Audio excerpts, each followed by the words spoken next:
আল্লাহ তাআলা বলেন, যদি আল্লাহর দয়া, অনুগ্রহ এবং রহমত না হয় তাহলে তোমরা কেউই নিজের পবিত্রতা কখনোই নিজে করতে পারবে না। প্রিয় বন্ধু, এজন্য আমরা বলি, তুমি নিজে সিদ্ধান্ত নিয়ে ভালো হয়ে চলবা, হবে না, পারবা না। সিদ্ধান্ত ঠিক আছে, পারতাম। আমি নিজে নিজে ভালো হয়ে চলবো, পারতাম না। কসম খোদার, পারবা না। নিজে নিজে ভালো হয়ে চলা যায়, নিজে নিজে ভালো হয়ে চলা যায়। আল্লাহ তাআলা বলেন, আমি আমার বন্ধুকে, আমার রাসূলকে পাঠিয়েছি, ওই যাক্কিহিম, তিনি আমার বান্দাদেরকে, তার উম্মতকে তিনি তাজকিয়া, আত্মিক চরিত্রে, আত্মিক গুণে সুশোভিত করে দিবেন, পবিত্র করে দিবেন। এই জন্য আমি আমার রাসূলকে আমার পক্ষ থেকে পাঠিয়েছি। তাহলে পবিত্র গুণে যদি গুণান্বিত হওয়া, উত্তম আখলাকে যদি চরিত্রবান হওয়া, এটা নিজের কাজে হইতো, তা আল্লাহ কেন বললেন যে আমি আমার রাসূলকে পাঠিয়েছি, তিনি যেন ওই যাক্কিহিম, তিনি তার উম্মতকে, আমার বান্দাদেরকে তাজকিয়া করবেন। এজন্য এটা জরুরি, নিজে নিজে হয় না। কোরআন সুন্নাহর ইলম যেমন নিজে নিজে হয় না। ইন্নামাল ইলমু বিত্তাআল্লুম, বুখারী শরীফের মধ্যে আছে, আল্লাহ রাসূল সাল্লাল্লাহু আলাইহি সাল্লাম বলেন, ছাত্রত্ব গ্রহণ করা ছাড়া অন্য কোনোভাবে ইলম হবে না। ইলম হতেই হলে কোনো না কোনো মুআল্লিম, কোনো না কোনো আলেমে দ্বীনের সামনে বসতে হবে। ইন্নামাল ইলমু বিত্তাআল্লুম। মোবাইল দেখে দেখে, ফেসবুক দেখে দেখে, মোবাইলের অ্যাপস নিজে নিজে পড়ে পড়ে, বাংলা তর্জমা পড়ে পড়ে, বুখারী শরীফের অনুবাদ পড়ে পড়ে, কোরআন শরীফের বাংলা অনুবাদ পড়ে পড়ে আপনি পূর্ণ ইলম হবেন, আলেম হবেন, অথবা ফতুয়া দিবেন, সিদ্ধান্ত দিবেন, জীবনটা সাজাবেন, নিজে নিজে হবে না। আমি বললাম, লিখিত দিলাম, এটা হবে না। ও আটকায় যাবে, ও পিছলা খাবে, পদস্খলন হবে, ও পথ হারা হবে। নিজে নিজে সিদ্ধান্ত নেওয়া যায় না। এটা আল্লাহ তাআলার কুদরতি নিজাম। প্রত্যেক যুগে আল্লাহ তাআলা, প্রিয় ভাই, একজন হলেও বুঝেন, সর্বযুগে আল্লাহর একটা নিজাম, যে দুইটা জিনিস আল্লাহ জমিনে সর্বদাই মানুষের হেদায়েতের জন্য রেখেছেন। কয়টা জিনিস? একটা হলো কিতাবুল্লাহ, আল্লাহর পক্ষ থেকে আসমানি কিতাব। দুই নাম্বার হলো রিজালুল্লাহ, আসমানি ওয়াহি বুঝাইয়া দেওয়ার মতো মনোনীত, আল্লাহর পছন্দকৃত, মনোনীত আল্লাহর পক্ষ থেকে বান্দা। কখনো নবী, কখনো রাসূল, কখনো সাহাবা, কখনো মুহাদ্দিস, মুফতি, উলামা, ফুকাহা। আল্লাহ তাআলা সর্বযুগে রেখেছে। এখন আমাদের যুগটাই ধরে যে আল্লাহ তাআলা কিয়ামত পর্যন্তের জন্য তার কিতাবও রাখছে, তার কিতাব বুঝাইয়া দেওয়ার জন্য উপযুক্ত আলেমে দ্বীন কিয়ামত পর্যন্তই তৈরি করছেন, করতে থাকবেন। পৃথিবীতে এমন হবে না কোরআন আছে হুজুর নাই, হুজুর আছে কিতাব নাই, এমন হবে না। এমন হইলে পৃথিবী থাকবে না, মানুষের হেদায়েত হবে না, মানুষের সংশোধন হবে না। একটা দিয়া একটা থুইলে হইতো না। শুধু হুজুর আছে মানে পাঞ্জাবি টুপি আছে, কিন্তু কথাবার্তা কোরআন সুন্নাহর খেলাফ, তে বেটা নিজের তে কয়, কি কয় না কয়, এতে যেটা মনে হয় হবে না। কথা বোঝেন নাই? বাংলা বাজারের থেকে আপনার 4000 টাকার বাংলা অনুবাদ বুখারী, মুসলিম, তিরমিজির, কোরআন শরীফের এনে দিলাম। আপনি কোনো আলেমের কাছেও গেলেন না, শিখলেন না, বুঝলেন না, নিজে নিজে পড়লে তাও হবে, আপনি বুঝতেন না। কেউ যদি চ্যালেঞ্জ করতে মন চায়, আমি রাজি আছি তার সাথে, তোমার আমি আলাদা বুঝাই দিই, তুমি আমার সাথে যাইবা বা আমার লগে একদিন থাকবা আমার গাড়িতে, যে আমি আপনার সাথে তর্ক করতে চাই, তাহলে আমি তোমার হাতে কলমে একবারে দাগ নম্বর, খতিয়ান নম্বর মিলাইয়া বুঝাই দিই, যেটা সম্ভব। বরং সর্বযুগে আখিরাত মিলবার জন্য, মানুষের হেদায়েতের জন্য আল্লাহর পথ পাওয়ার জন্য এই দুই জিনিস সঙ্গী বানাইতে হবে, আল্লাহর কিতাব আর কি আল্লাহর পক্ষ থেকে মনোনীত বান্দা মানে উলামা। উলামায়ে কেরামের দ্বারস্থ হতেই হবে। আল্লাহর কিতাব কোরআন এবং সুন্নাহ, রাসূলুল্লাহ সাল্লাল্লাহু আলাইহি ওয়াসাল্লামের যাবতীয় হাদিস সুন্নাহ এগুলোও আল্লাহরই। কোনটা আল্লাহ তাআলা এইভাবে কোরআন আকারে নাজিল করেছেন, কোনটা ওয়াহিয়ে গায়রে মাতলু আল্লাহ তাআলা নবীজির অন্তঃকরণে ঢেলে দিয়েছেন, এবার নবীজি তার জবান দিয়ে বলেছেন। দুইটাই আল্লাহ সাক্ষ্য দিছেন, বন্ধু আমার নিজের থেকে কিছুই বলে না, আমি যা বলে দেই তাই বলে। মা ইয়ানতিকু আনিল হাওয়া ইন হুয়া ইল্লা ওয়াহয়ুন ইউহা। আমার বন্ধু তার জবান দিয়ে কিছুই বলে না নিজের থেকে, আমি যা বলে দেই তাই কেবল বলে। তাহলে কোরআন হলেও এটা আমি বলেছি, হাদিস হলেও এটা আমি বলেছি, বুঝেন না? আসমানি কি ওই দেখেন, ওই যে একজন অপদার্থ ও গ্লাসের লগে হে মোবাইল আলগে দিস। কিছু হাইওয়ান আছে এরকম যে মানে তোর আব্বাও যদি নিষেধ করে হুজুর আমি আমারটা করব, কিছু বেয়াদব তো থাকবেই, বুঝেন না? কিছু সন্তানের দিমাগ এত উল্টো যে কোনো ভালো কথা তার গায়ে। আরে ভাইয়া এটা বহুত বড় লানত, জানো না? বহুত বড় বিপদ। একটা ছেলে হলে আমি হাদিস শুনাই, শোনো। আল্লাহর নবী সাল্লাল্লাহু আলাইহি ওয়াসাল্লাম বলছেন, কিছু মানুষের অন্তর আছে কাল কুজে মিরবাদান। এই আরবি শব্দ হাদিস, এটা সহজ তরজমা হলো এই যে এই পানির বোতল, এইটা বোঝানোর জন্য বলতেছি। এই যে এইটা এইভাবে রাখা, এভাবে মনে করেন এভাবে রাখা, এবার যদি এখানে বঙ্গোপসাগরের পানিও ঢালে,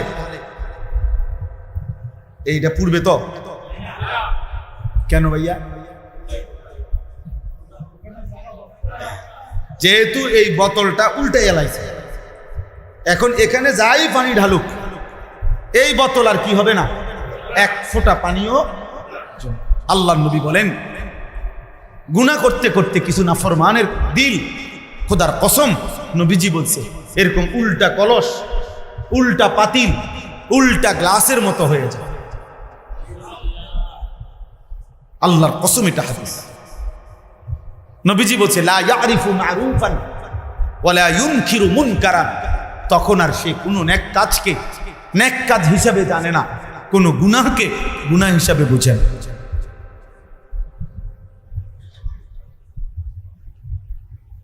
এটা অনেক বড় বিপদ, অনেক বড় জীবনের অধঃপতন, যে আমি আর আলোকে আলো দেখি না, অন্ধকারকে অন্ধকার মনে করি। বুজুর্গানে দিন বলছেন, এক তো হইল কোনো ব্যক্তি গুনাহ করছে, এটা যেমন একটা গুনাহ, আরেকটা হলো সে গুনাহকে গুনাহই মনে করছে না, বোঝেই না এটা গুনাহ। আল্লাহর কসম, এটা ওই গুনাহের চাইতে করার চাইতে এটা এর চাইতে বড় লানত, যে আল্লাহ তোর দিমাগ থেকে গুনার অনুভূতিটাই সরায় দিয়েছে।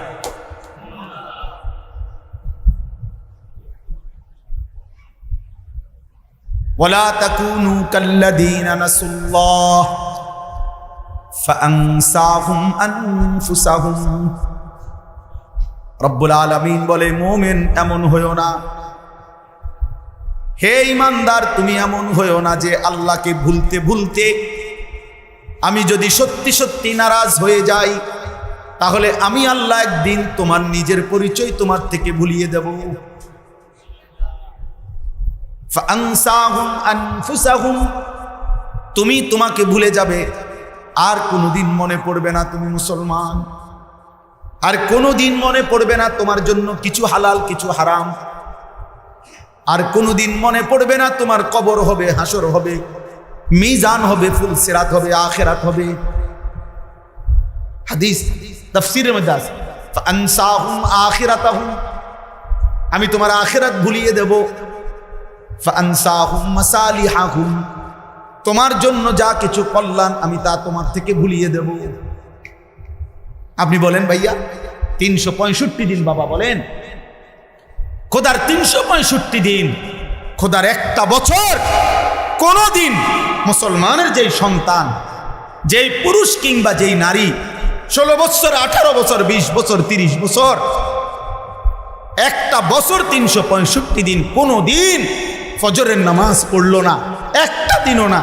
ও জানেও না ফজরের ওয়াক্ত হয় কখন, ও জানেও না ফজরের আজান হয় কখন, ও জানেও না সুবহে সাদিক হয় কখন। হায় এমন জানোয়ার, কেমন জানোয়ার, আল্লাহ তারে কি পরিমাণ ভুলাইয়া দিছে।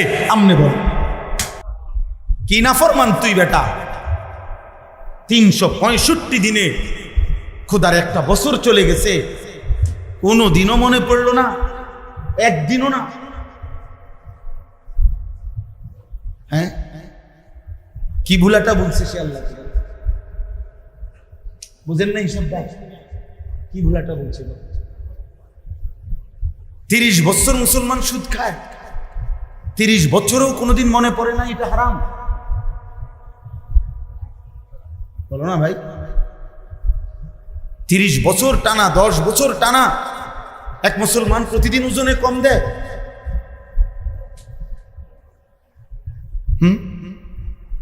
এভাবে মানুষ আল্লাহকে ভুলে যায় মুসলমান হয়ে। 30 বছর ধরে, 20 বছর ধরে, 10 বছর ধরে একজন মহিলা বেপর্দা, এভাবে মানুষ আল্লাহকে ভুলে যায়। 10 বছর ধরে আপনার ঘরে প্রতিদিন রঙিন টেলিভিশন চলে, আপনার বিবি বাচ্চা নাচ গান দেখে, নর্তকীর ছবি দেখে, নাটক সিনেমা দেখে, কোনোদিনও কি মনে পড়ে না মুসলমান এটা গুনাহ? কোনোদিনও কি মনে পড়ে না এটা হারাম? আহা, এমন ভুলা কেমনে ভুললেন আল্লাহ? হারামকে এভাবে ভুলে গেলেন কেন? গুনাহকে এভাবে ভুলেন? ওই চা দোকানদারে জিজ্ঞাসা করেন, হে হে আল্লাহর বান্দা, হে ভাই, গত 10 বছরে কোনোদিন তোমার চা দোকানে টেলিভিশন বন্ধ করলা না, নাচ গান চলতে থাকে, তুমি আর আল্লাহর বান্দাদেরকে টেলিভিশন দিয়ে ডাকতেছ, হে মুসলমান, মুসলমানরা আমার দোকানে আসো, আর নর্তকী দেখো আর চা খাও, নাচ দেখো আর গান দেখো, নারীর ছবি দেখো আর চা খাও, বিস্কিট খাও, এভাবে প্রকাশ্যে ডাকতেছেন, কোনোদিনও কি মনে পড়ে না এটা গুনাহ? এটা হারাম বলে? 60 বছর বয়সে, আমি প্রতিদিন বলি এ কথা, 60 বছর বয়সেও আজও যে বিড়ি সিগারেট খায়, ওই চাচাকে জিজ্ঞেস করেন, চাচা কোনোদিন কি মনে পড়বে না এটা গুনাহ? বলে 60 বছর কি 2-4 দিন? কত লম্বা হায়াত। 60 বছর বয়সেও এখনো গালি দেন, 60 বছর বয়সেও এখনো কিস্তি নেন, সুদ খান। আস্তাগফিরুল্লাহ, আল্লাহ আমাদেরকে হেফাজত করেন। এজন্য প্রিয় ভাই নওজোয়ান বাবা, জীবনের এটা বহুত বড় অভিশাপ। আল্লাহ যখন কারো প্রতি চূড়ান্ত নারাজ হয়, দুনিয়াতে তারে পর শাস্তি কি দেয়? এই আয়াত তাফসীরের মধ্যে আছে, আল্লাহ যখন কোনো বান্দার প্রতি চূড়ান্ত নারাজ হয়, তো দুনিয়াতে, আখিরাতের শাস্তি তো আছেই, দুনিয়াতে আল্লাহ তাকে সবচেয়ে বড় শাস্তি দেয়, তার আখিরাত ভুলাইয়া দেয়, তার গন্তব্য তাকে ভুলিয়ে দেয়, তার কর্তব্য তাকে ভুলাইয়া দেয়, তার হালাল হারাম তাকে ভুলাইয়া দেয়, তার করণীয় তাকে ভুলিয়ে দেয়। আল্লাহর কসম, এটা ওই ব্যক্তির উপরে, ওই ছেলের উপরে, ওই মেয়ের উপরে, ওই নারীর উপরে, ওই পুরুষের উপরে সবচেয়ে বড় লানত যে 30 বছরও তোর গুনাহের কথা মনেই পড়েনি।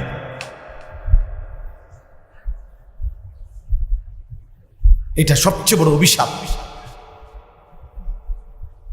সবচেয়ে বড় অভিশাপ। ওমান ইউশাকিকির রাসূলা মিন বাদি মা তাবায়্যানা লাহুল হুদা ওয়া ইয়াত্তাবি গায়রা সাবিলিল মুমিনিন নুওয়াল্লিহি মা তাওয়াল্লা ওয়া নুসলিহি জাহান্নাম ওয়া সাআত মাসীরা। আল্লাহ বলে, 23 বছরে আমার রাসূলের দ্বারা আমি পুরা ইসলাম, হেদায়েতের সমস্ত রাস্তা শতভাগ স্পষ্ট করে বলে দেওয়ার পরেও প্রতিনিয়ত যারা আমার রাসূলের বিরুদ্ধাচরণ করে এবং আমার ইমানদার মুমিন মুত্তাকি বান্দারা যে পথে চলে, এই পথের উল্টো পথে যে চলে, আল্লাহ বলছে কোরআনে, আমি তাকে ওয়াদা দিলাম ওই উল্টো পথেই চালাইতে থাকবো। একদিন ওই উল্টো পথে চলতে চলতে অনুসলিহি জাহান্নাম, জাহান্নামেই ফেলে দেবে। ঠিক আছে যুবক, একদিন নারী দেখতে দেখতে কবরে চলে যাবে, একদিন ছবি দেখতে দেখতে কবরে চলে যাবে, কোনোদিন মনেও পড়বে না এটা। উলঙ্গ নাচ দেখতে দেখতে জীবন শেষ হয়ে যাবে।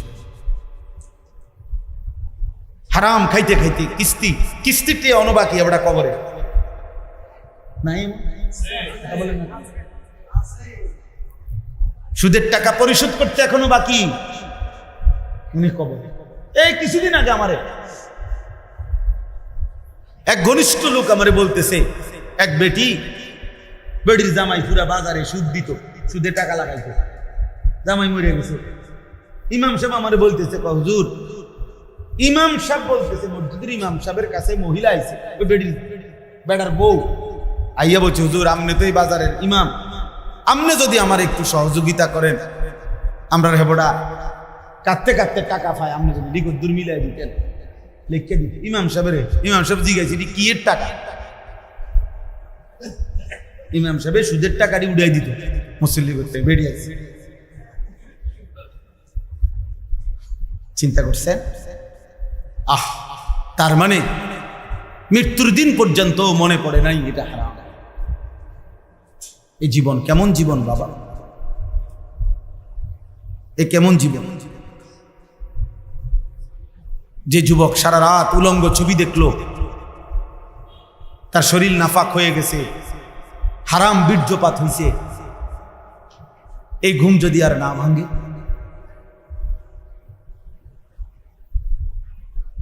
বলেন না কেন? এই ঘুম যদি আর না ভাঙে। সেদিন কুষ্টিয়ায় 10টা ছেলে মোটরসাইকেল বাইক রেস দিছে, এই যে পত্রিকা আসলে এই 4-5 দিন আগে, মোটরসাইকেল দিয়ে রেস খেলতেছে রাস্তায়, কে কত দ্রুত যাবে। আহা, নিজেদের হেলমেটের মধ্যেই ক্যামেরা লাগানো, লাইভ চলতেছে। কিছুক্ষণের মধ্যেই পিকআপে বাড়ি লাগছে 2টা ছেলে, একদম টুকরা টুকরা হয়ে গেছে, টুকরা পুরাটা রাস্তা ছিটকায় গেছে। পৃথিবীবাসী, তোমার লাইভেই তোমার মৃত্যু দেখলো, কি নির্মম। আজ তোমার লাইভ কে দেখবে? আজ যুবক তোমার মোটরসাইকেল কে চালাবে?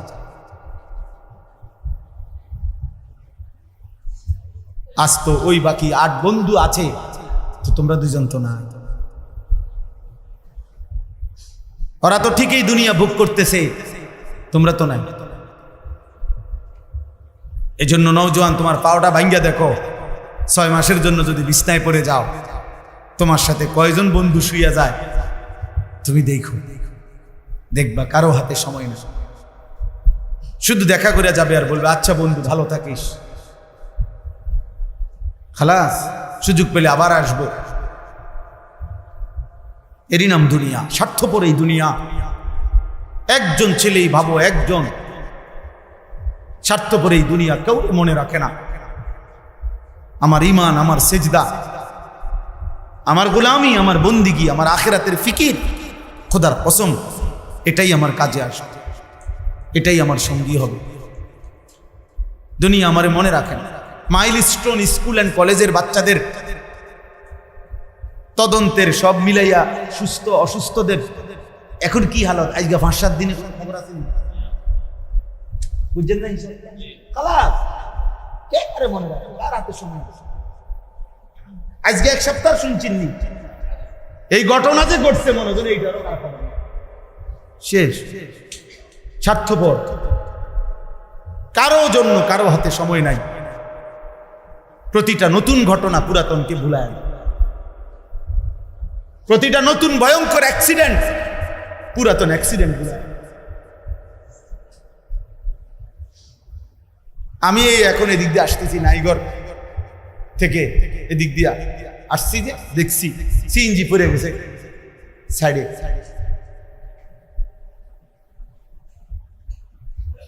দুনিয়া বাবা কেউ রে মনে রাখবে না, তোমাদের কাউকে, বয়স্ক কেউ না, আমাকেও না, নওজোয়ান ছেলে বাপ তোমাদের, শুধু শুধু এই মোবাইল, এই ফেসবুক, এই ইউটিউব, প্রিয় বন্ধু থাকবে না রে বাপ, এই ছবিগুলো থাকবে না। তোমার এই স্মৃতি কিচ্ছু না, বেহুদা। তুমি না মনে মনে ভাবছো স্মৃতি হিসাবে রাখলাম, হুজুর না রে বাপ, স্মৃতি হিসাবে থাকবে। আমি টেলিগ্রাফ দেখছিলাম, কখন আর নাই। আমি পিয়নের চিঠি, সেটাও তো দেখছি, এখন আর নাই, চলে না। আমি ল্যান্ড ফোন, ওই যে টেলিফোন, এমনি এমনি ঘুরে ঘুরে আমরা কল করতাম, ওইটা আমি দেখছি, এখন আর এগুলার প্রচলন। আমি ফিতাওয়ালা ক্যাসেট দেখছি, ফিতাওয়ালা ক্যাসেট দেখছেন? ও এখন কই? চ্যাপ্টা চ্যাপ্টা যে সিডি ক্যাসেট আছিল, ওইটি কই? ডিস্ক যে চওড়া চওড়া পাতলা পাতলা আছিল, কই এগুলা কই? তাহলে আমার এই ছোট্ট হায়াতে যদি, আমার বয়স 44 বছর, তাহলে আমার 44 বছরের ভিতরে আমি তো জন্মের সময়টি দেখছি না, আমি সেই সময় তো বুঝছি না, তাহলে এই দিকটা 10 বছর বাদ দেন, তাহলে 34 বছর ধরেন আমি মোটামুটি বুঝি। এই 34 বছরের ভিতরে যদি এতগুলো প্রযুক্তি চলে যায়, হারিয়ে যায়, আগামী 30 বছর পরে তোমাদের বর্তমানের অসংখ্য প্রযুক্তি, মনে রেখো দোস্ত, হারায় যাবে, থাকবে না। কিন্তু আল্লাহর কসম, এই যে রাত জেগে নারী দেখছো, ছবি দেখছো, উলঙ্গ নাচ দেখছো, জিনার ব্যভিচার, আর নারীর পিছনে হাঁটে শরীর যৌবন স্বাস্থ্য নষ্ট করছো, হয়তো মোবাইল থাকবে না, ওই প্রযুক্তি থাকবে না, কিন্তু বাম কাঁধে যে আমল নামা গুনাহগুলো লেখছে, আল্লাহর কসম, এগুলা নিয়েই তোমার হাসরের ময়দানে দাঁড়াইতে হবে। এগুলো সরাইবা কেমনে? হ্যাঁ, এটা সরাইবা কেমনে?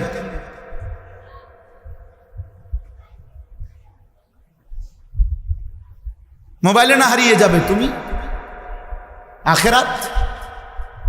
বাম কাঁধের ফেরেশতার কলম, আমল নামার খাতা, জমিনের সাক্ষী, অঙ্গ প্রত্যঙ্গের সাক্ষী, ফেরেশতাদের সাক্ষী, খুদ আল্লাহ তাআলার সাক্ষী, সেগুলো মুছবে কিভাবে বলেন?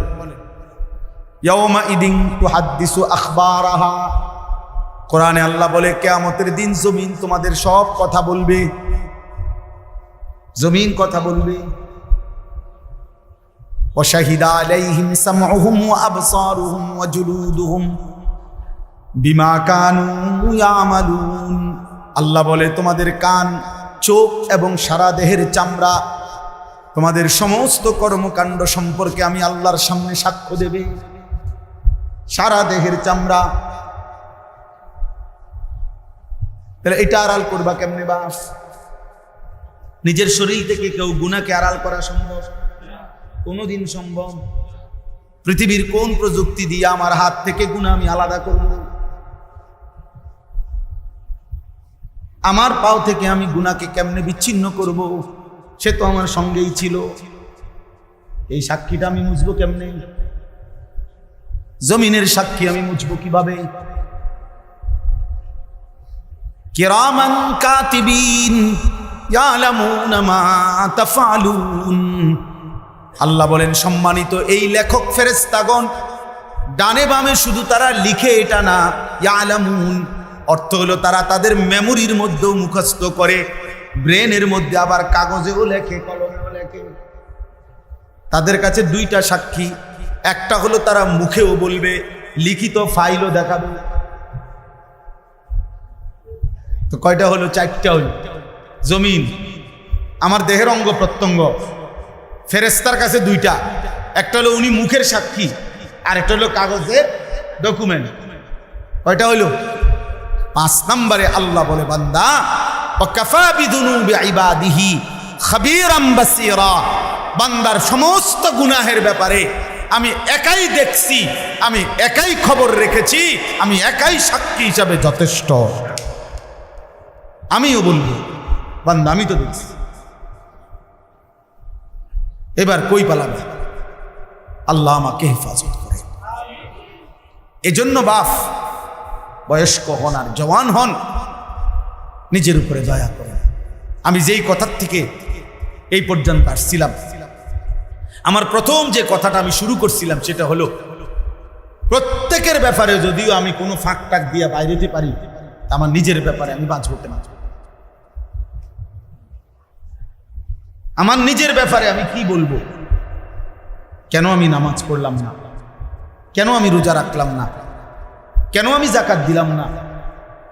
কেন আমি হালাল হারাম মানলাম না? কেন আমি আমার চরিত্রটা নষ্ট করলাম? কেন আমি মিথ্যা বললাম, চুরি করলাম, সুদ খাইলাম, জিনা করলাম, বেবিচার করলাম, মদ খাইলাম, জুয়া খেললাম, নারী দেখলাম, ছবি দেখলাম, উলঙ্গ দৃশ্য দেখলাম? এক্ষেত্রে কি জবাব?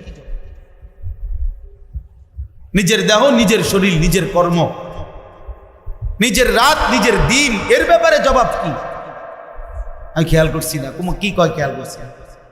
খেয়াল না করলে করছো কেমন? বুঝেন নাই কথা? আমি যে সময় মিথ্যা কথা বলি সেই সময় আমি ঘুমিয়ে আছিলাম। আপনি এটা কইবেন ঠিক না ফেরেস্তার কাছে যে বিশ্বাস করেন ভাই আমি ঘুমিয়ে আছিলাম, উঠটা দেখি আমি মিথ্যা কথা কই। ফেরেস্তা বলবে একটা লাথি দেমু ফাসাদ, মস্কারি করস বেড়া, মস্কারি করো। কি বলো এটা? তাইলে নিজের থেকে নিজেকে আড়াল করার সুযোগ। এজন্য কোরআনুল কারীমের মধ্যে আছে, আল্লাহ তাআলা আমাদের নবী সাল্লাল্লাহু আলাইহি সাল্লামকে পর্যন্ত বলছে, বন্ধু এই পৃথিবীর কারো ব্যাপারেও যদি আপনি জবাবদিহি করতে নাও হয়, লা তুকাল্লাফু ইল্লা নাফসাকা, সূরা নিসার আয়াত। আপনি নিজের ব্যাপারে কিন্তু আদিষ্ট, আপনি আপনার ব্যাপারে কিন্তু কমপক্ষে শেষ জবাব দিতে হবে। যদি বলেন মাওলা আমি যুদ্ধের ময়দানে দাঁড়াইছিলাম, আমার সাথে 12,000 সাহাবী, মানে একটা যুদ্ধ হয়েছে নবীজির জীবনে, হুনাইনের যুদ্ধ। ওই যুদ্ধে নবীজির সাথে সাহাবী ছিল 12,000, কিন্তু কাফেরদের প্রথম আক্রমণে কিতাবে আছে 12,000 সাহাবী একসাথে ছুটে গেছে, মানে সিটটা গেছে, ময়দান ছেড়ে দিছে 12,000 সাহাবী। কিন্তু আল্লাহর নবী সাল্লাল্লাহু আলাইহি সাল্লাম আপন জায়গায় এক কদম রাসূল আকরাম সরেন নাই, একাই দাঁড়িয়েছে। আর কাফেরদের দিকে তাকিয়ে বলছেন, আমি আব্দুল মুত্তালিবের সন্তান, মানে আব্দুল মুত্তালিবের বংশের ছেলে, আমার বংশ কোনোদিন যুদ্ধের ময়দানে পিঠ দেখায় না, বুক দেখায়, বুক। আমি সরব না, আমি একাই লড়ব, আমি একাই লড়ব। আর সাহাবীদের দিকে তাকিয়ে বলছে, তোমরা ফিরে আসো, একত্র হও, আনান নবিয়্যু লা কাযিব, আমি মিথ্যা নবী নই, আমার উপরে আল্লাহর সাহায্য আসবে, আসো ফিরে আসো। সাহাবীরা ফিরে আসছেন, আবার যুদ্ধ শুরু করছেন, আল্লাহ তাআলা মুসলমানদের বিজয় দান করছেন। কিন্তু দেখার বিষয় হলো ওই কথাই, একাই তিনি দাঁড়িয়েছেন। তো তিনি যদি কিয়ামতের দিন বলতেন যে আল্লাহ 12,000 সাহাবী দৌড় দিছে, দেখা সব দৌড় দিছে, আল্লাহ বলতো আমনে দৌড় দিছে। বুঝেন নাই কথা? 12,000 দৌড় দিছে, ঠিক আছে, আপনি কি আমনে সমস্যা, আমি দৌড় দিলাম, তখন কোনো জবাব হইতো? রাসূল আকরাম একাই লড়ছে। এই জন্য এই ছোট মাহফিলের মাকসাদ এটা, মূলত আপনার আমার দিলের মধ্যে, নিজের মধ্যে কমপক্ষে আখিরাতের ফিকির তৈরি। দেখেন সব দরকার, একটি দেশ, একটি সমাজ, একটা পাড়া, একটা ইউনিয়ন, একটা জেলা, একটা রাষ্ট্র, সব কিছুর কল্যাণে কাজ করা এটা উচিত, এটা ঈমানের দাবি, ইনসাফের দাবি, বিবেকের দাবি, সবই ঠিক, সবই দরকার। কিন্তু এক বসায়, এক প্রোগ্রামে, এক মজলিসে, একই বৈঠকে, একই ঘন্টায় সব ঠিক করে লাইতে হইব, এটা জরুরি। কথা বোঝেন নাই আমার? আজকের এই 1 ঘন্টাতে একবারে সব বলে ফেলতে হইব, পুরা 30 পারা কোরআন, এটা জরুরি না, এটা জরুরি। এই জন্য আমরা ব্যক্তিগতভাবে ফিকির করি যে এই সময়ের এই সমস্ত ছোট ছোট মজলিস যেগুলো হয়, ইসলাহী মজলিস, আমাদের একটা মূল ফিকির থাকে যে ব্যক্তির আত্মসংশোধন, নিজের সংশোধন। এই জন্য এটারে ঘুরাইয়া বহু আঙ্গিকে বলি। এর মানে আপনি যদি বলেন হ্যাঁ হুজুর কেবল তো নিজে ঠিক কইতে কইলেন, দেশের যেই অবস্থা এটি তো কিচ্ছু করলেন না। না বলুন, আমি বলবো, আমি আরেকদিন দাওয়াত দিয়ে ওই দিন করব, আরো শুনলেন, আরো বলবো। আমি শুধু আজ 21 বছর দাওয়াত এইটাই কই, এটা না, আরো অনেক কথা কইছি। আজকেই সব পুরা ইসলাম শেষ করে দিতে হইব কইয়া, এটা জরুরি। তো নবীজি তো এক বসাতেই পুরা ইসলাম শেষ করতে, ঠিক না? কয় বছরে? তো আপনি তাড়াহুড়া করেন কেন? আমি অনেক শেষ করে দিব, এটা কথাই না। আমি এবার হজের সময় হজের প্রশিক্ষণ দিছি, আর হজের 3 দিন আগে মক্কায় আমাকে পাশের এক কোম্পানির হাজিদের প্রায় 2.5 ঘন্টা হজের যাবতীয় খুঁটিনাটি প্র্যাকটিক্যাল এগুলো বলছি, দেখাইছি, শিখাইছি। তো শেষে বললাম যে কারো কোনো প্রশ্ন আছে কিনা বুঝার। আচ্ছা, তো এর দ্বারা আপনি কি বুঝছেন যে এই যে হজ শিখাইলাম এতক্ষণ, 2 দিন পরে হজ মক্কাতে আমরা, এই জাতীয় কোনো প্রশ্ন, মানে আমি যেটি বলছি এখানে বুঝার কিছু আছে কিনা, এটাই তো প্রশ্ন না? মানে আমার কথার অর্থ তো এইটা। এক চাচা দাঁড়ায় এগুলো হুজুর কইলেন তো সবই ভালো, দিন প্রতিষ্ঠার কথা তো কিছু কইলেন না। এটা আমার অফার। তাই বললাম, চাচা আমাকে তো আগে সিদ্ধান্তই দেওয়া হয়েছে হজ্জের প্রশিক্ষণের জন্য কথা বলতে, আর হজ্জের দিনের বাহিরে আমার এটা জানা ছিল না। আপনার কথার দ্বারা বুঝছি হজ ইসলামের বহির্ভূত একটি জিনিস। এই আলগাটা বাহিরেরটা আমি বলছি, আর ভিতরটা বাকি রয়ে গেছে আমার, এটা আমার ভুল হয়েছে। এইবার সবে যখন এটা ধরতে লইয়া তুলছে, তার মানে একই বসায় সব বলতে হবে, এটা জরুরি। আজকে এটাই মূল বক্তব্য। এবার আমি ছোট্ট 10টা আয়াত পড়ছি, অল্প সময় লাগবে আর এই তর্জমা বলতে, তাহলে আমার কথা শেষ। কিন্তু মূল বক্তব্য এটা, ভাইয়া বয়স্ক বাবা আমরা সবাই মিলে আখিরাতে দাঁড়াইতে হবে একা। অকুল্লুহুম আতিহি ইয়াউমাল কিয়ামাতি ফারদান। আল্লাহ বলছে, বান্দা তোমরা কিন্তু একাই একজন একজন করে আমি আল্লাহর মুখোমুখি হতে হবে, আমার মুখোমুখি হতে হবে। না বুঝি নাই কইয়া হাসি দিয়া উড়াই দিও না যুব। হাসলেও রাত শেষ হয়, কাঁদলেও রাত শেষ হয়। সুখের রাতও ভোর হয়, দুঃখের রাতও ভোর হয়, ফাঁসির রাতও ভোর হয়, বাসর রাতও ভোর হয়। এটাই সত্য, এটাই বাস্তব। কাজে লাগাও আর নষ্ট করো, তুমিও মরে যাবা, আমিও মরে যাব। কবরে যেতেই হবে। রাজপ্রাসাদের মানুষটাও কুড়ে ঘরের লোক। 3 বেলা যে ঠিক মতো খায় সেও মরে যাবে। 3 বেলা যে খানা পায় নাই, বুখা নাঙ্গা ফকির অভাবী, সেও মরে যাবে। মৃত্যু নিশ্চিত, চলে যেতে হবে, এটাই নিশ্চিত। কাজে বুদ্ধিমান সেই যে কবরের প্রস্তুতি, যে সত্য আমাকে গ্রহণ করতেই হবে, যে বাস্তবতা আমাকে গ্রহণ করতেই হবে, সেটা ভুলে যাওয়া, সেটা পাশ কাটানো একবারে বোকামি ছাড়া কিছু না। তুমি পাশ কাটাইতে কাটাইতে, গাড়ি সাইড দিতে দিতে কতক্ষণ সাইড দিবা? পলাইতে পলাইতে কই যাইবা? আল্লাহ বলছে, একটি সুউচ্চ কোনো ছিদ্র নাই এরকম একটি ঘরেও, দেওয়ালের ভিতরেও যদি আশ্রয় নাও, মৃত্যু সেখানেই পৌঁছবে। ওয়ালাউ কুনতুম ফি বুরুজিম মুশাইয়াদা আইনামা তাকুনু ইউদরিকুমুল মাউত। অতএব প্রিয় বাপ, প্রিয় সন্তান, আমি কিংবা আমরা সবাই আখিরাতের ফিকির করা, কবরের ফিকির করা, এটা বুদ্ধিমান। অনেক মানুষ আছে অনেক সময়, হ্যাঁ কিছু হুজুর আছে মাটির তলের কথা আর আসমানের উপরের কথা ছাড়া আর কিছু বলতে জানে না। হ ভাই, আমি ওই দলের একজন। যদি কেউ মনে করেন যে কিছু হুজুর আছে শুধু আসমানের উপরে আর মাটির তলের কথা ছাড়া আর কিছু জানে না, এরকম হুজুর যে কয়জন, আমি এর মধ্যে একজন। বাস্তবিক অর্থে আমি আর কিছু জানি না। সত্য করে বলি, আমি এটাই জানি, কারণ আমি জানি আমি এর দূর বুঝছি, মাটির নিচে আমার কবর, আসমানের উপরে আমার জান্নাত। অতএব আমারে আমার কবরের ফিকির করতে হবে, আমারে আমার জান্নাতের ফিকির করতে হবে। আর আমি এটাও বুঝি, এই কবর আর আখিরাতের ফিকির যার কলিজার মধ্যে বসে যায়, সে দুনিয়ার যেখানেই থাকুক তার দ্বারা দুনিয়ার জীবনে কোনো মানুষ কষ্ট পায় না, অটোমেটিক দুনিয়াও সুন্দর হয়ে। এখনো পর্যন্ত পৃথিবীতে চরিত্রবান নেককার, এখনো পর্যন্ত পৃথিবীতে দুর্নীতির থেকে মুক্ত, অন্যায় অস্থিরতা থেকে মুক্ত ওই মানুষগুলোই, যে মানুষগুলোর কপালে সেজদা আছে, যে মানুষগুলো আল্লাহর ভয়ে আখিরাতের ভয় কলিজায় আছে, তারাই এখনো পর্যন্ত পৃথিবীর সভ্য মানুষ, ভদ্র মানুষ, ইনসাফগার মানুষ তারাই। এটাই নাই তো চলো দেখো,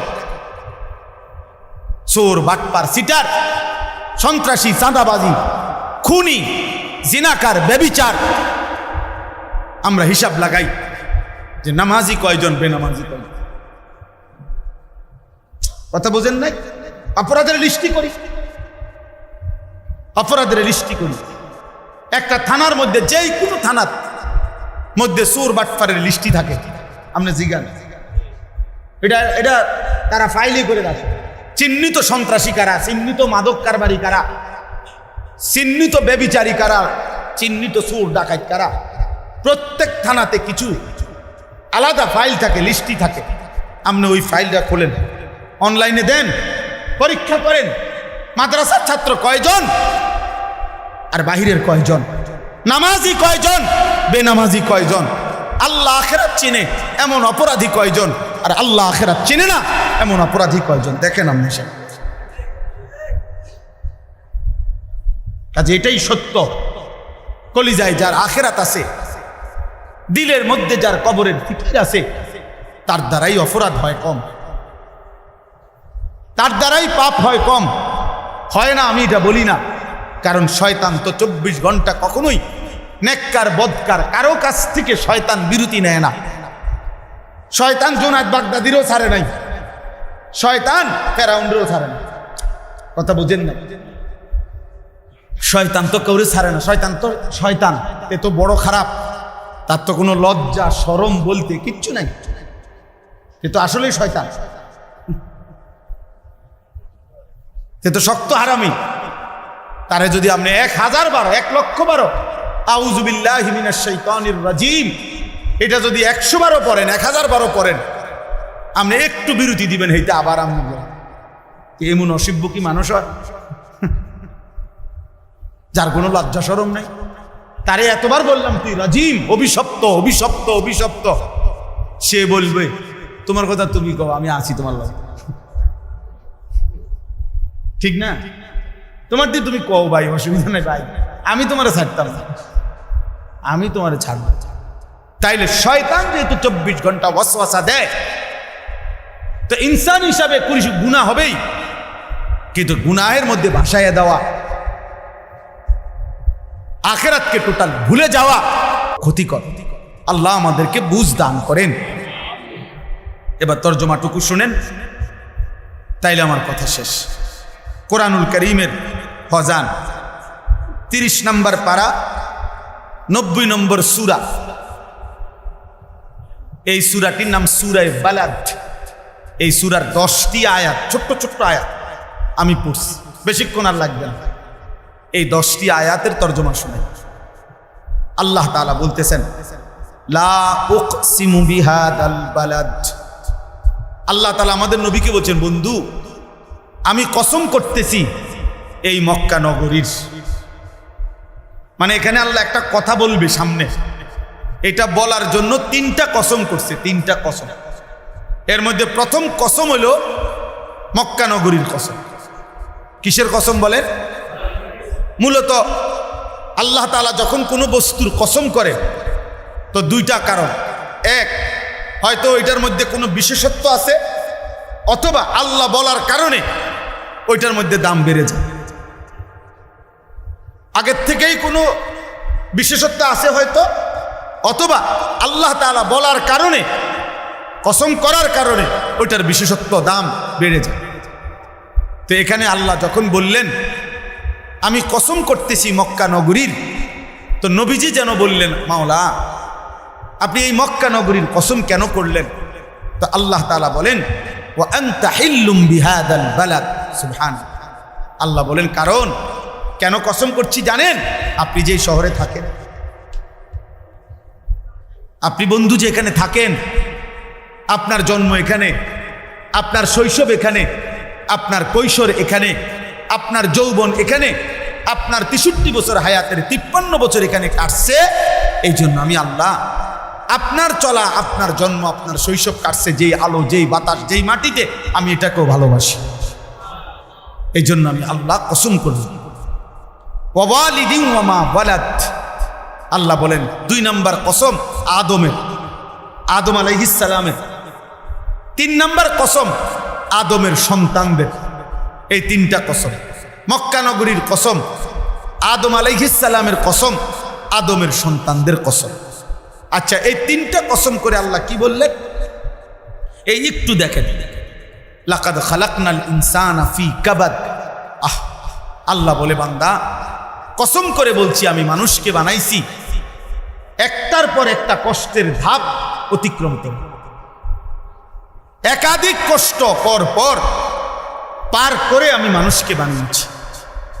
একটু ছোট্ট একজনই ভাবেন, আমরা মাটি ছিলাম, রব্বুল আলামিন বলে আমি সেখান থেকে নির্দিষ্ট পরিমাণ ফুল ফল ফসল উৎপন্ন করে তোমার বাবারে খাবার হিসেবে খাওয়াইছিলাম।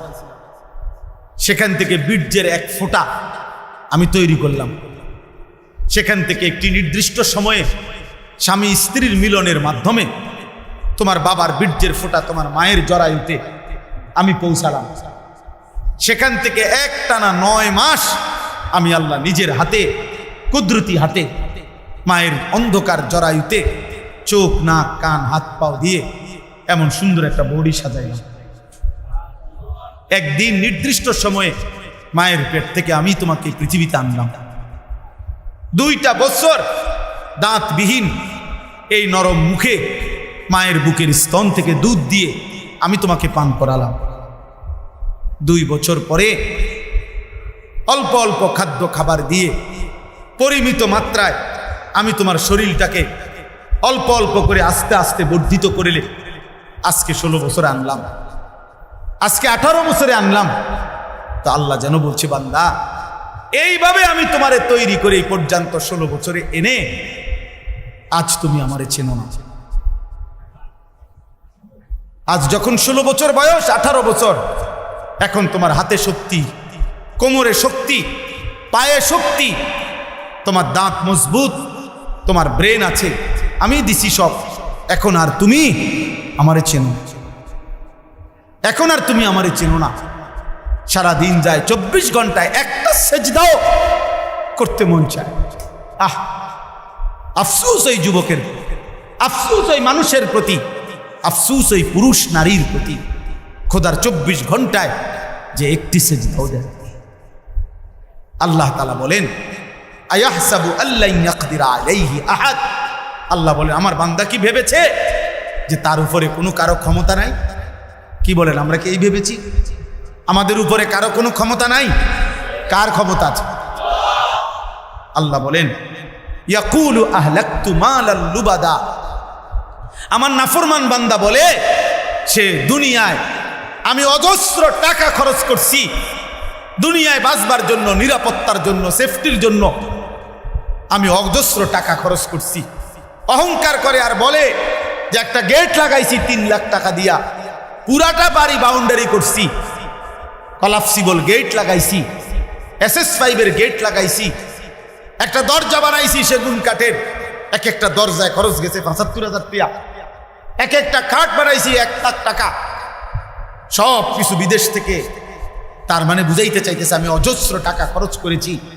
এত মজবুত দেওয়াল, এত মজবুত গেট, এত মজবুত SS5-এর গেট, সম্পূর্ণ সিসি ক্যামেরা দ্বারা নিয়ন্ত্রিত। আজরাইল কেমনে ঢুকবে? আজরাইল আইব কই থেকে? সিসি ক্যামেরা আছে না? কথা বোঝেন না? সিসি ক্যামেরা আছে না? সেদিন মাইলস্টোন স্কুল অ্যান্ড কলেজে ওই যে বাচ্চারা যে মৃত্যুবরণ করলো, সেদিন তো ওইখানে সিসি ক্যামেরা ছিল না। ওই দিন তো আর কোনো দারোয়ান ছিল না, ওই দিন তো আর টিচাররা ছিল না। তো আল্লাহ বলেন, নাফরমান বলে আমি অজস্র টাকা খরচ করেছি, আমি নিরাপদ থাকবো দুনিয়ায়। আল্লাহ বলেন, আরে বান্দা, আয়াহসাবু আল্লাম ইয়ারাহু আহাদ। আহা, আমার বান্দা কি এই ভেবেছে যে তাকে কেউ দেখে না? আমি কি তাকে দেখি না নাকি?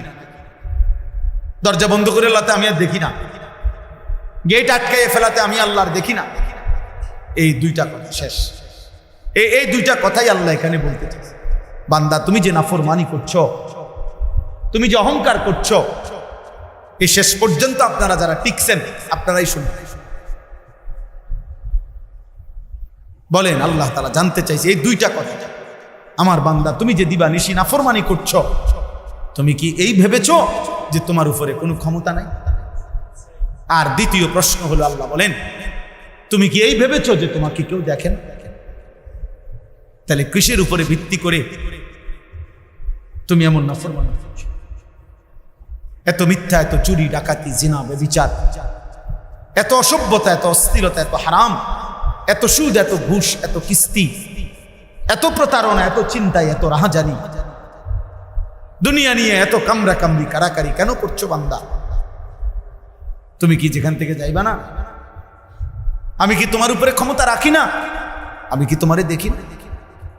বলে একজন যুবক, বলো ভাই, রাত 2টা বাজে, তুমি যখন মনে করছো এই পৃথিবীর সবাই ঘুমায় গেছে, মা বাবা পাড়া পড়শি আত্মীয় স্বজন লাইট নিভাইয়া ফেলছে, দরজা বন্ধ করে ফেলছে, জানালা আটকায় ফেলছে, যুবক তুমি ভেবেছ তো রাতের গভীর অন্ধকারে তুমি মোবাইলে উলঙ্গ ছবি দেখছো, নারী দেখছো, আর মনে মনে ভাবতেছো কেউ দেখে না।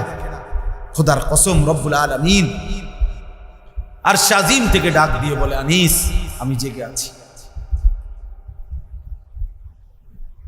আমি দেখছি বান্দা।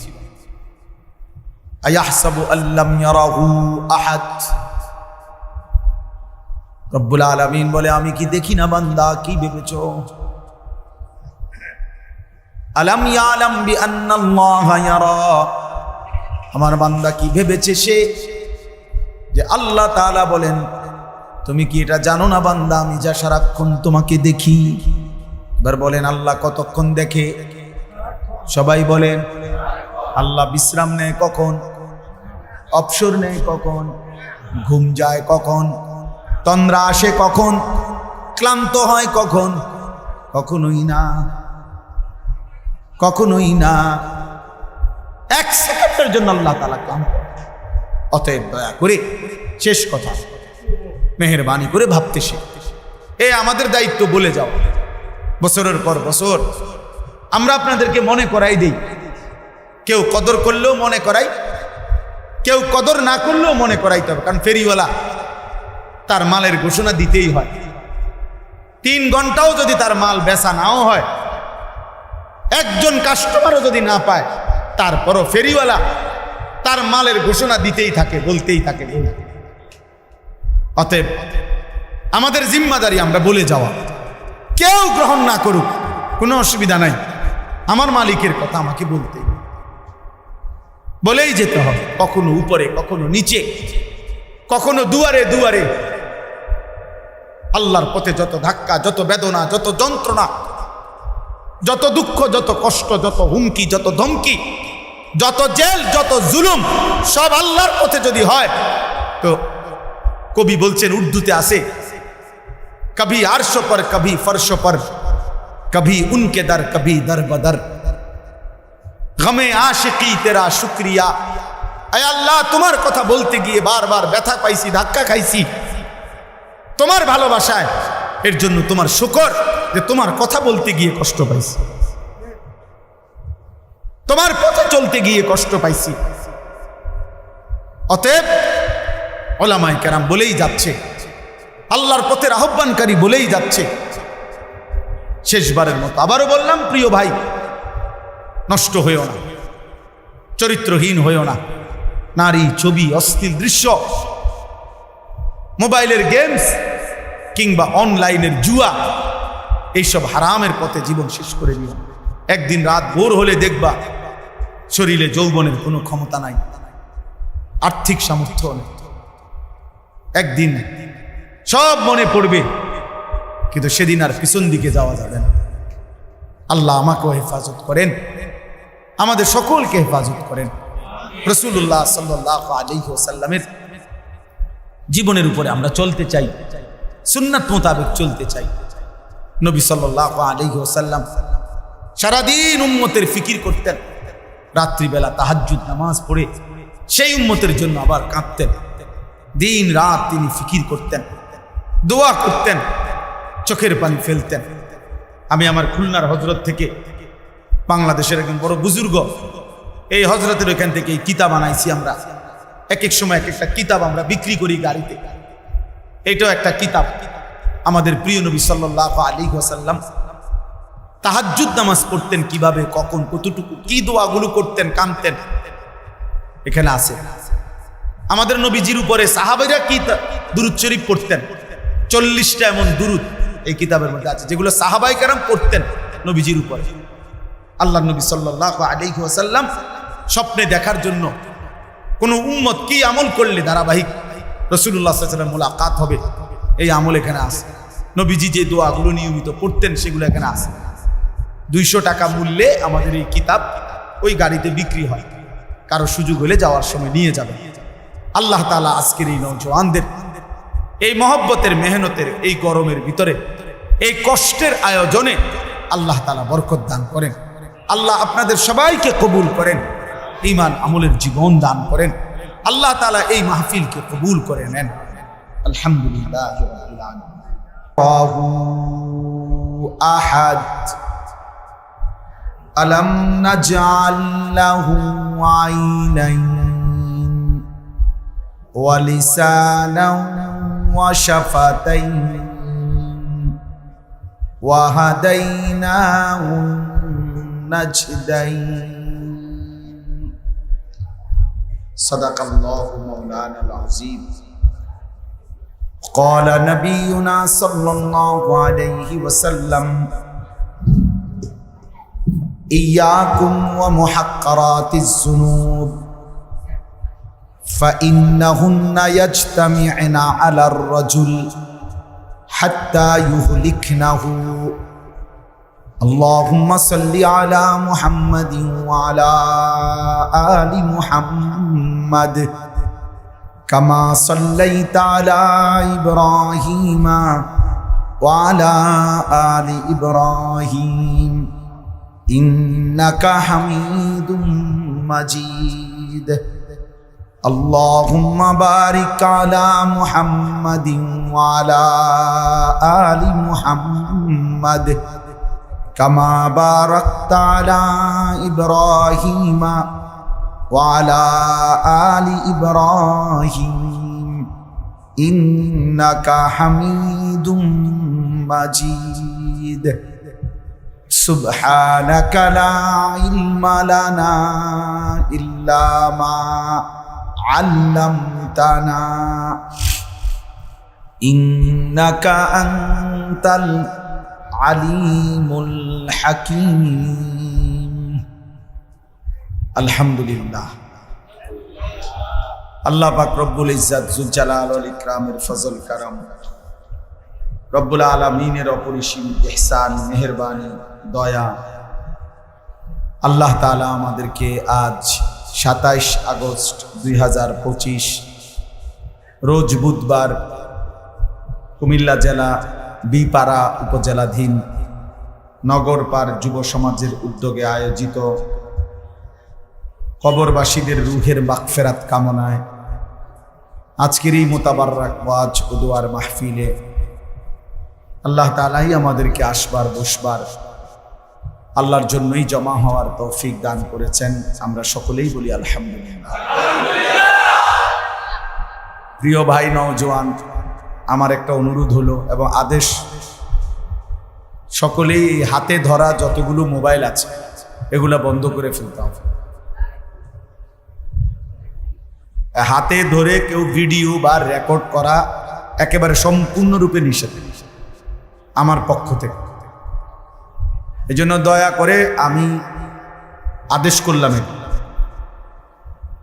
কমপক্ষে আমার চোখের সামনে যারা, তারা এটা করা যাবে না। দূরের ওয়ালাদেরকে তো আমি পুরা দেখতেছি না, কিন্তু চোখের সামনে যারা, একজনও আর মোবাইল তুলে ধরবেন।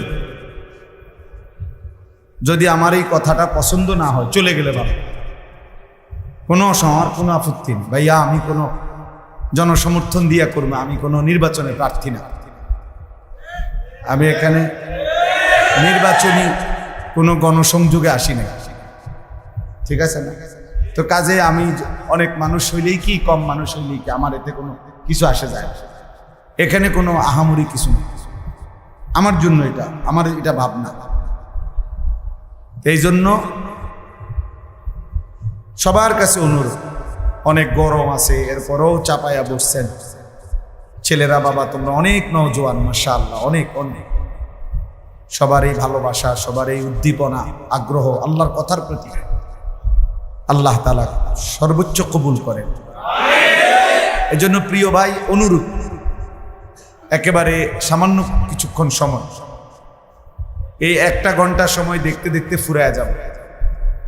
এই জন্য আমি অনুরোধ করছি প্রত্যেকে মোবাইলটা বন্ধ করে আমার চোখের দিকে তাকিয়ে আল্লাহর কথার দিকে আমরা মনোযোগী হই। আমি অনুরোধ করি কমপক্ষে যারা আমরা চোখের সামনে আছি ভাইয়া, আমরা মনোযোগ দিয়ে শুনি। একজনও মোবাইলে আমি যদি দেখি এরপরে কিন্তু আমি উঠাই দেব, পাঞ্জাবিওয়ালা হোক আর পাঞ্জাবি সারা হোক, মোবাইল লইয়া খসর খসর করলে আমি কিন্তু উঠাই দেব। এই জন্য দয়া করে আমি অনুরোধ করছি, আবারও বলব, ভালো না লাগলে চলে গেলে ভালো, কোনো অসুবিধা, ঘুমায় গেলে ভালো, ঘুমানোর মধ্যে কোনো গুনাহ নাই। মূলত বাস্তবতা হলো মোবাইল যতক্ষণ পর্যন্ত এটা হাতে থাকে দিল জমে না। মানে মোবাইলে ওঠে ঠিক আছে, কিন্তু মোবাইলে তো হাজার হাজার ওয়াজ আছে, আমাদের ওয়াজও আছে লাখ লাখ, কিন্তু এটা যখন হাতে থাকে কারো, তার দিলের মধ্যে সারাক্ষণ এটার কথা মনে হয়, এটা ক্লিয়ার উঠতেছে কিনা। তো ফলে একবার কাছে আগায়, একবার পিছনে নেয়, একবার ডান দিকে সাফায়, একবার বাম দিকে, একবার ছোট করে, একবার বড় করে, মানে দিলের মধ্যে সারাক্ষণ খসর খসর করে এইটা। তো এখন মনে করেন কারো মোবাইলের মধ্যে 10,000 মোবাইল, 10,000 ওয়াজ, খুব সুন্দর করে সাউন্ড ক্লিয়ার, ছবি ক্লিয়ার, আওয়াজ ক্লিয়ার একদম। তো এতে কবরের আযাব মাফ তো, তাহলে আর লাভ ফায়দা কি হয়? বাংলাদেশের 100 জন হুজুরের সাথে তুমি নওজোয়ান, তোমার একটা ছবি আছে, মনে করো একবারে পরিচিত অপরিচিত সব হুজুর, তো কি হয়েছে? এতে কবরের আযাব মাফ তো, তাই লাভ নেই। এই ছবি দিয়ে আমি করবই কি, আর এই মোবাইলে পূর্ণ ওয়াজ দিয়ে করব কি? দেখার বিষয় তো হলো আমার দিলের হালাত, আমার অন্তরে কিছু জমছে কিনা, আমার দিলের মধ্যে কিছু আসছে, এটা হলো মূল বিষয়। একটা জরুরি বিষয় হলো বুঝতে হবে, এই পৃথিবীর কারো ব্যাপারে শেষ পর্যন্ত যদি আমাকে হাসরের ময়দানে কারো ব্যাপারেও যদি জবাবদিহি করতে নাও হয়, কোনো না কোনো ফাঁক ফুক দিয়ে আমি বাইচা গেলাম কথা বলে, কিন্তু আল্লাহর কসম নিজের ব্যাপারে আল্লাহ তাআলার কাছে প্রশ্নের জবাব দিতেই হবে। বিকট আওয়াজে ঠিক বলো না ভাই, এমনি স্বাভাবিকভাবে ঠিক, এটা এত জোরে বলার কিছু না, স্বাভাবিকভাবে বললে ভালো, শুনলে ভালো। আমি বললাম তো আহামরি কোনো হুলস্থুল করার কিছু নাই। এ অনেক লোক হয়েছে না, কম হয়েছে বেশি, এটা তেমন কোনো বিষয়।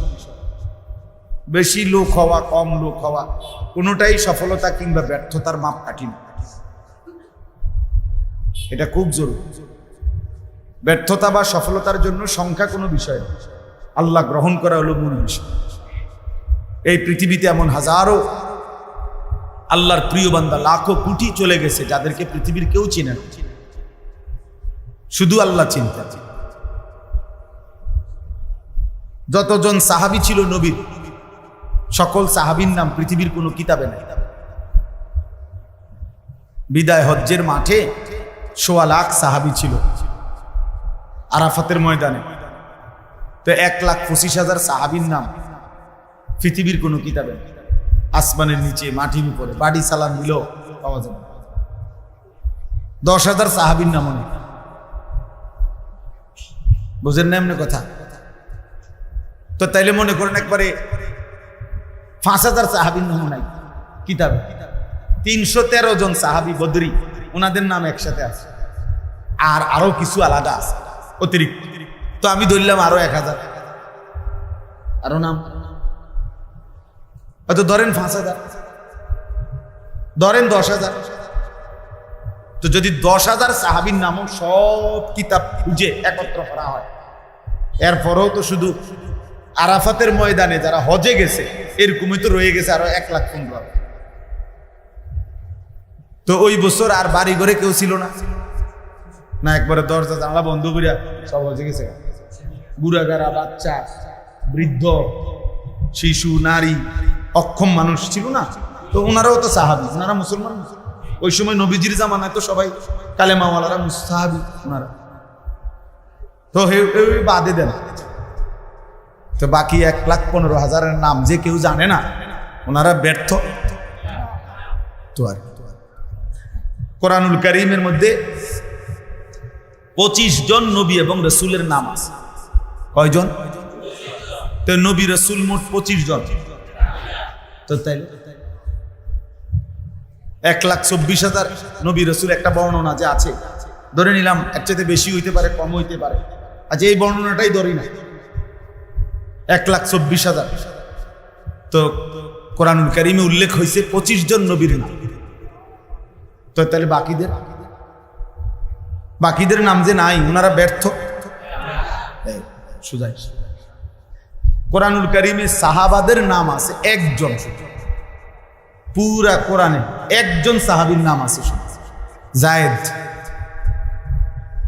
নবীজির একজন পালক পুত্র ছিল যায়েদ এই উনার নামটা আছে কোরআন ফালাম্মা কাদা যাইদুম মিনহা ওয়াতারা এই শুধু একজনের নাম তাহলে এখন বাকিদের আবু বকর ওমর উসমান আলী ফাতেমা হাসান হুসাইন ওনাদের নাম যে কোরআন শরীফে নাই তো ওনারা ব্যর্থ তাহলে এখানে মূল বিষয় আখিরাত মূল বিষয় আল্লাহ গ্রহণ করে 10 লাখ মানুষ মনে করেন আমার আলগি দিয়া সম্মান দিয়া 4 রাস্তার মাথা নিয়ে শোয়াই দিয়েছে আপনারে বেশি ইজ্জত দিয়া একবারে যা থেকে ট্রাকে আইয়া প্রথম ডলাতে কি করে এমন জায়গা তাই না হটাই দিলাম তারপরে কি হবে আল্লাহ যদি বলে আমি গ্রহণ করলাম না কি ফায়দা হবে অতএব আমার বাপ এটা বুঝা দরকার আখিরাত বড় আল্লাহ তাআলা গ্রহণ করলেন কিনা সেটা বড় বুজুর্গানে দিন এটা ভাবতেন আল্লাহর প্রিয় বান্দাগণ এটা ভাবতেন সবাই চিনলেই সফল না চিনলে ব্যর্থ এটা কোরআন সুন্নায় এটা কোরআন সুন্নায় আমার সারা জিন্দেগি বলার দ্বারা আজ আমার এখনকার বয়ানের আলহামদুলিল্লাহ আল্লাহর দয়ায় বলার 21 বছর তো মনে করেন আমার 30 বছর বলার দ্বারা যদি একজন আল্লাহর বান্দা আল্লাহর দিকে ফিরে আসে তাহলে আমি ব্যর্থ নাকি এটা বুঝতে হবে ফাওয়াল্লাহি লা আন ইয়াহদিয়াল্লাহু বিকা রাজুলান ওয়াহিদান খায়রুন লাকা মিন হুমুরিন না'ম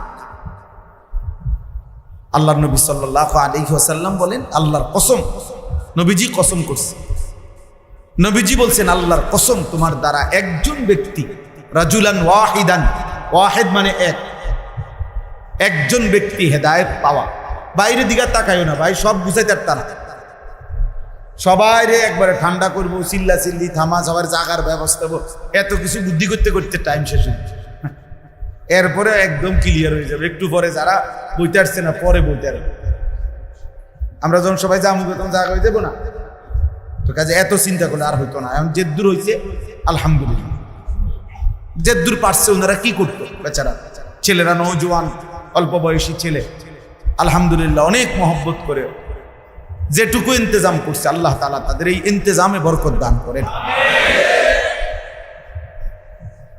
তাইলে নবী সাল্লাল্লাহু আলাইহি ওয়াসাল্লাম বলছেন, একজন ব্যক্তি তোমার দ্বারা হেদায়েত পাওয়া গোটা আরবের সমস্ত দামি উট তোমাকে হাদিয়া দেওয়ার চাইতে কোটি গুণে উত্তম। কয়জন ভাইয়া? রজুলান ওয়াহিদ। কোরআন শরীফে একটা সূরা আছে, প্রসিদ্ধ সূরা ইয়াসিন। আমরা জানি না এই সূরার নাম? সূরা ইয়াসিনের শুরুতে আছে তিনজন রাসূল একটি এলাকায়, আমাদের নবীর আগে তিনজন রাসূল এক এলাকায় লম্বা সময় আল্লাহর হুকুমে ওই এলাকার মানুষদেরকে দিবা নিশি কালেমার দাওয়াত দিছে, একই সাথে তিনজনে মিলে। ফাআজ্জাজনা বিসালিসিন ফাকালু ইন্না ইলাইকুম মুরসালুন। এই সালিস মানে কত? তিনজন মোট। অদরিব লাহুম মাসালান আসহাবাল কারিয়া ইদ জাআহাল মুরসালুন। এই এখান থেকে শুরু ঘটনা। তো ওইখানে আছে কোরআনে স্পষ্ট, এই তিনজন রাসূল মিলে একটি এলাকায় মানুষকে দিবা নিশি আল্লাহর পথে ডেকে উনাদের পক্ষে ইমানদার হইছে, তিনজনের পক্ষে উনাদের কথা গ্রহণ করছে, ইমান আনছে সির্ফ একজন। কয়জন? একজন লোক শুধু। ওয়াজাআ মিন আকসাল মাদিনাতি রাজুল। এই রাজুলুন মানে একজন, একজন মানুষ। তাহলে এখন উনারা তিনজন কি ব্যর্থ? ব্যর্থ হইলে তো আল্লাহ কোরআনে উল্লেখ করতেন না। এই জন্য এটা জরুরি বুঝো। আজকে তোমরা ছেলেরাও সবাই নিজেকে, নিজের চুল, নিজের চেহারা, নিজের লেবাস, নিজের সাজগোজ দিয়েও নিজেকে কোনো না কোনো ভাবে কোনো কাফেরকে অনুসরণ করে হোক, মুশরিককে অনুসরণ করে হোক, নিজেকে পরিচিত করতে চাচ্ছ। সারাক্ষণ ঘন্টার পর ঘন্টা নিজের ছবি নিজেই মোবাইলে দিতেছে যে কোনো না কোনো ভাবে পৃথিবী আমারে চিনুক, বন্ধুরা আমারে চিনুক, মানুষ আমাকে চিনুক। কোরআনুল কারীমের মধ্যে আছে, আল্লাহ তাআলা বলছে ফালা তুযাক্কু আনফুসাকুম। স্বাভাবিক বাংলায় বললে অর্থ হলো নিজের ঢোল নিজে বাজায়ও না, আল্লাহ নিষেধ করছে। অর্থ হলো ফালা তুযাক্কু আনফুসাকুম। তোমার আখলাক, তোমার চরিত্র, তোমার উত্তম গুণাবলী, তোমার আত্মশুদ্ধি, তোমার তাজকিয়া, তোমার গুণ তুমি বলে বেড়াও, আল্লাহ নিষেধ। আল্লাহ নিষেধ করে। যে আমাদের দেশে আগে বলতো, এবারে কয় যে কই উঠি তো তাহাজ্জুদে, কই দেহি তো না এলাকার কেউ তো আমরা তাহাজ্জুদ এলাকার কেউ দেখে, এলাকার সবাই আমনের ঘরে থাকে, এলাকার মানুষের আর ঘর নাই, সবাই আমনের ঘরে আইয়া তাহাজ্জুদ করতে হবে, তাহলে আপনি দেখতেন। মানে নিজেরটা শুনাইলো আর কি। আমাদের দেশে আগে বলতো না যে চাচা এসে বলতেছে আমার 3 নম্বর হজের রুমালটা দুধ দাও, 3 নম্বর হজের মুসল্লাটা, মানে কি 3 বার হজ করছে, বুঝছেন? নিজের ঢোল নিজেই বাজায়। আমি একবার গরুর বাজারে গেছিলাম, গরুর হাটে, আরো আগে আর কি ছাত্র জীবনে। তখন গরু কিন্না সারছে, আর যে হাসিল করে না, হাসিল তো বুঝেন আমরা, তো হাসিলের যে একটা কাগজ স্লিপ রিসিট দেয়, 200 টাকা দিছে একটা বুড়া মিয়া আমার সামনেই। তো ওনার নামটা, ওই ছেলেটা ওনার নাম লিখছে আর মোহাম্মদ কি জানি লিখছে। বুড়া মিয়া এটা দেখছে, একটা ধমক দিছে পোলাটা, ঠিক করে নাম লেখ। আমি দাঁড়ানো স্যার, নাম ঠিক করে লেখ। হেইতে তো তাকাই বলতে, চাচা তো আপনার নাম তো এইটাই, যেটা আমি তো এটাই জানি, আপনার নাম তো এটা। হাজি লেখ, হাজি হাজি হাজি লেখ। আমি একটা চোখে দেখাম, হাজি লেখবে। হাম খেয়ালি টাকা পয়সা করতে খাই, মানে 6 লাখ টাকা দিয়ে হজ করলাম, বুঝেন? অথচ বাজারের এই কোনাটা পার হইলে এই হাসিলটার 2টা পয়সার কোনো মূল্য আছে? এই কাগজ রেদে তুই বেটা কিরবি রে দিয়ে এটার মধ্যে হাজি লিখলেই কি আর গাজী লিখলেই কি বলেন না চাচা, এটা কোনো বেল আছে নি? এটা কোনাটা তো পার হইলেই তো তোর এটা আর কেউ দেখবে, এটা কাগজ, এটা 200 টাকার একটা কাগজের মধ্যে নিজের নাম উঠাইয়া নিজের পদবি নিজে বলে 6 লাখ টাকা তো কোরবানি করে দিলাম, নষ্ট করে দিলাম। ফালা তুযাক্কু আনফুসাকুম হুয়া আ'লামু বিমান ইত্তাকা। আল্লাহ বলেন আল্লাহই জানে কে মুত্তাকি। ওয়ালাউলা ফাদলুল্লাহি আলাইকুম ওয়া রাহমাতুহু মা যাকা মিনকুম মিন আহাদিন আবাদা।